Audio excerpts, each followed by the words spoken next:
To walk the spiritual path is not to neglect the body. You should not disdain or even weaken it through asceticism.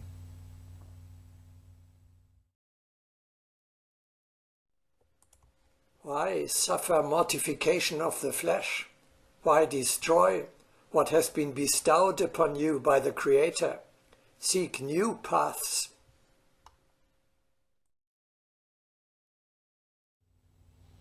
The education of a spiritual warrior, therefore, includes physical exercises. He will devote certain times of the day to them, preferably outdoors or at an open window. The most suitable exercises, applicable to everyone, are the asanas of Hatha Yoga.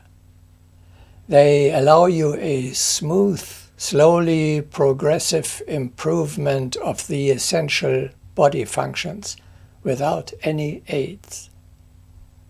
With them, anyone can practice overcoming himself. You do not measure your progress as compared to others, but as compared to you yourself, namely by your own status the day before or the year before. The book The ABC of Yoga by Karin Zebrov contains a good program of exercises. Many sports, such as self-defense, judo, karate, archery, swimming or rowing, are also good. Football, rugby or even boxing, on the other hand, are obviously too coarse for a spiritual person.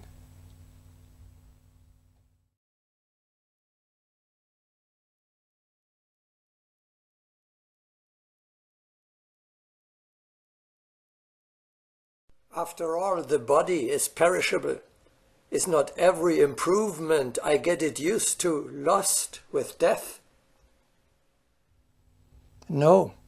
If you master your body to a high degree today, you will learn the same more easily in a later incarnation. Just as the bodies of plants and animals have slowly adapted to circumstances in the course of evolution, so man, too, can create over generations a body better suited to a spiritual life. If we change the chemism of our organism today through exercise and proper nutrition, these achievements will, in time, be passed on to future generations. We are talking constantly, because it is so important, about the development, the ascent, and the utilization of the potential of the eternal individuality. In doing so, we must not forget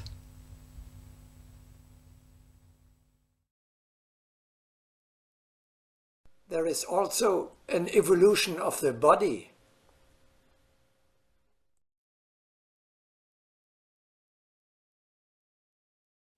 I don't understand.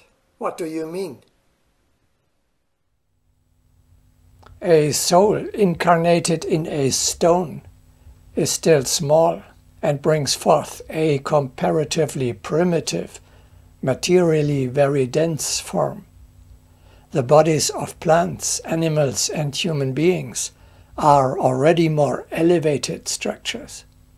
This development continues, of course. Why should it stop?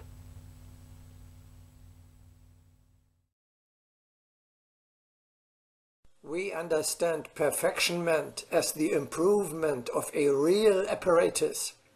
Improvement of the apparatus in all its entirety is worthy of humanity. Through understanding of the physical apparatus, people must strive toward improved forms.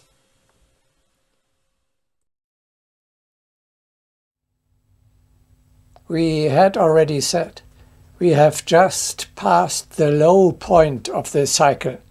In the further course of evolution, on the again ascending arc of development, the physical bodies will become ever finer and more spiritual, and approach the highest, the ethereal state again, on which they had begun the cycle millions of years ago with the descending arc.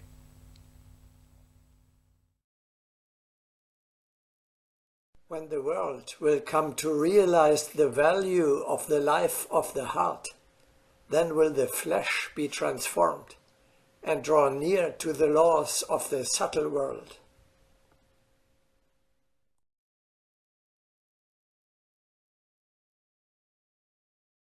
A more refined being requires a more refined body.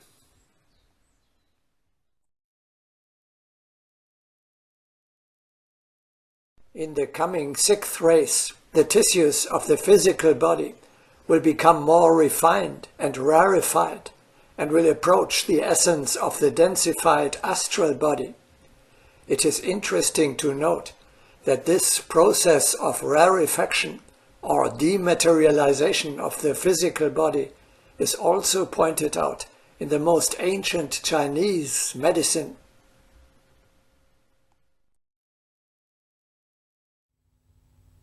Souls greater than the human souls of today's time, the beings of spirit of the coming sixth race, will grow a higher, that is, less material vehicle than we possess nowadays. It will be finer, more spiritual, and thus more similar to the conditions in the world beyond. We must actively promote this advancement of our bodies.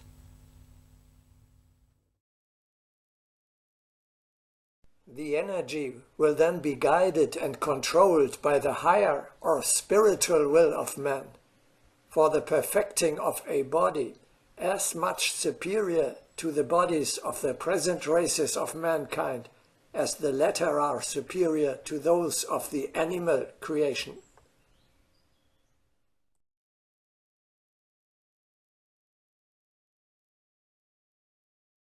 We are really speaking of the development of a higher type of humanity, also in physical terms.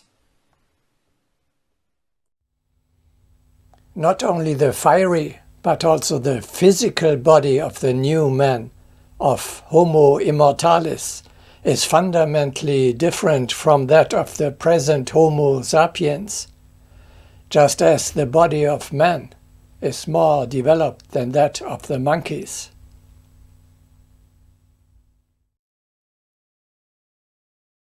The world's greatest need is a higher type of humanity.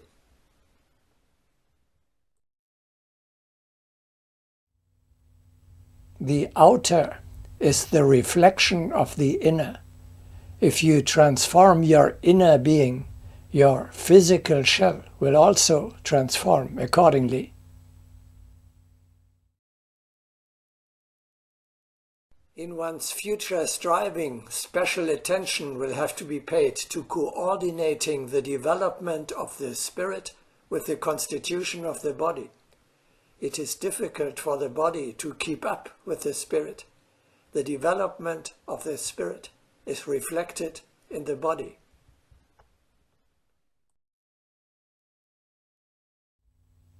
As your eternal individuality grows, becomes greater and stronger, your body must keep pace with this development in order to be able to continue to serve as a tool for such a high spirit.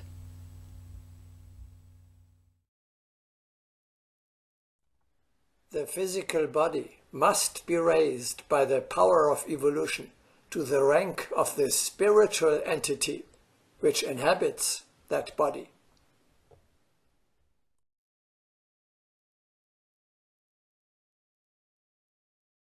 What does that mean, concretely and practically?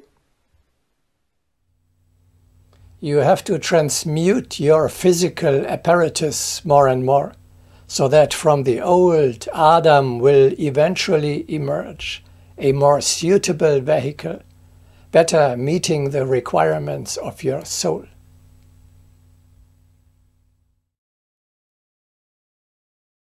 In spiritual striving, the greatest task is the creating of man. Man's material form does not answer the whole plan of evolution. The creation of the human form is regarded as the highest cosmic task. The forging of the spirit is so powerful that even a coarse envelope may be transformed.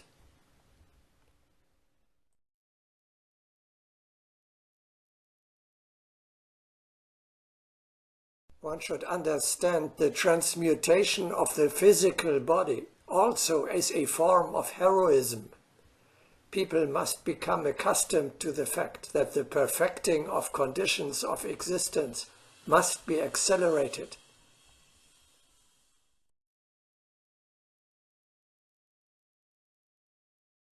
What exactly does the improvement of the organism mean? Two things: refinement and spiritualization. This refers, above all, to nutrition and habits of life.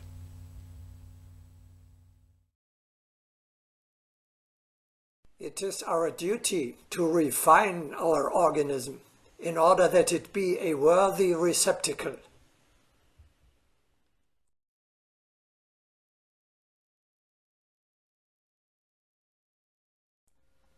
As an instrument, the body would acquire a fullness of capacity, a totality of fitness for all uses which the inhabitant would demand of it, far beyond anything now possible.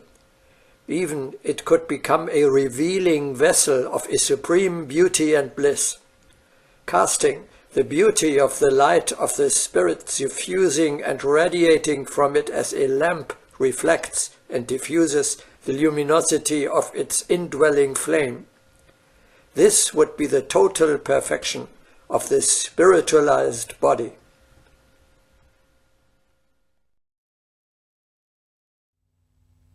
You cannot imagine this concretely and materially enough.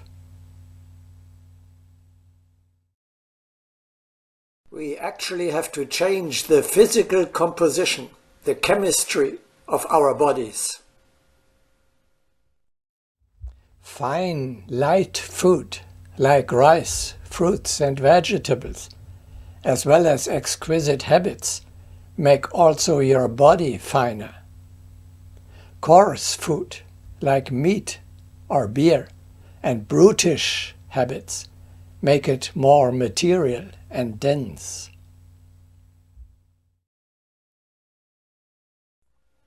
There exist many different means for the rarefaction of the dense body. Rarefaction of the dense physical body must also be understood from the spiritual point of view, because while dwelling in a dense body, it is still possible not to manifest coarseness. The Agni Yogi who has passed through fiery baptism and fiery transmutation no longer dwells in a dense body, because when the body admits the fiery currents, its whole substance is changed.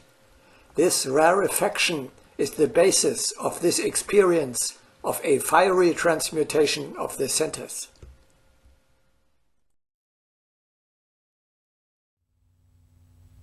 Just as meditation fails if you eat too much or too heavy food, so the development of your spiritual powers and of your spiritual senses is impossible with a coarse way of life. Humanity must develop more suitable bodies also in order to finally enable higher spirits to incarnate on earth again. There are so few great souls living on earth today because our present clumsy bodies, on which they depend for their incarnation, are in many respects simply unsuitable for advanced beings.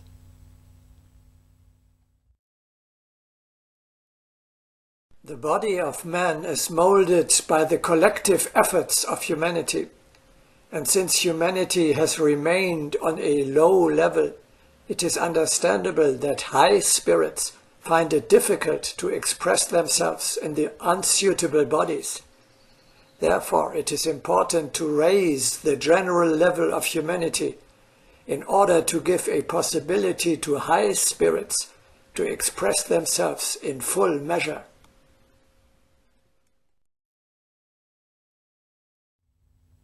Your body is also your tool for higher communion.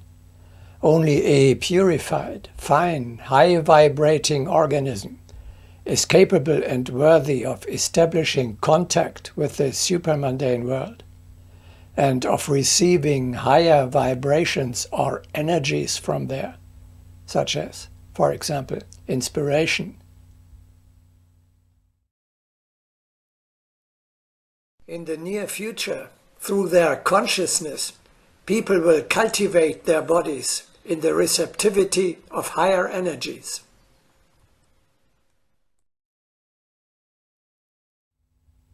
The coarseness of our present bodies actually hinders the perception of and the connection with the higher world and its inhabitants.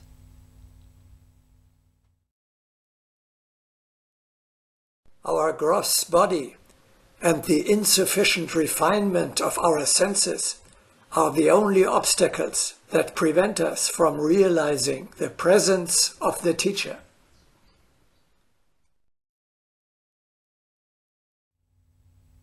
As it is now, your body would be reduced to ashes upon contact with higher energies or with high vibrating beings.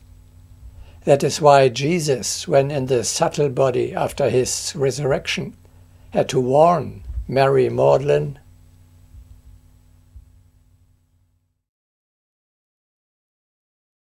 "Noli me tangere, touch me not."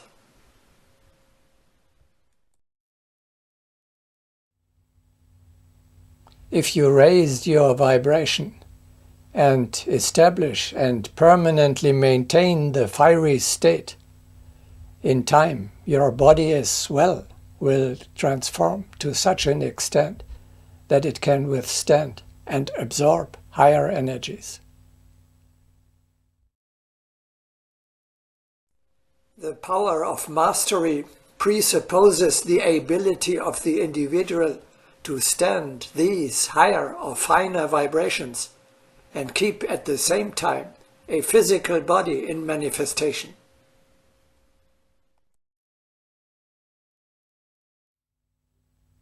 We had already talked about the densification of the astral body. The refinement of the physical body is the necessary counterpart to this project. You have to do both. On the one hand, you work from above downwards, from heaven to earth, namely on the materialization of the thought form, of the subtle structure of your astral body, whereby this becomes ever more material and dense, that is, more earthly. On the other hand, you work from bottom up, from earth to heaven, namely on the refinement, the sublimation of the physical form of your material body, whereby this becomes ever more subtle, thus more heavenly. At some point, the results of these two efforts meet in the middle, and you create a higher being.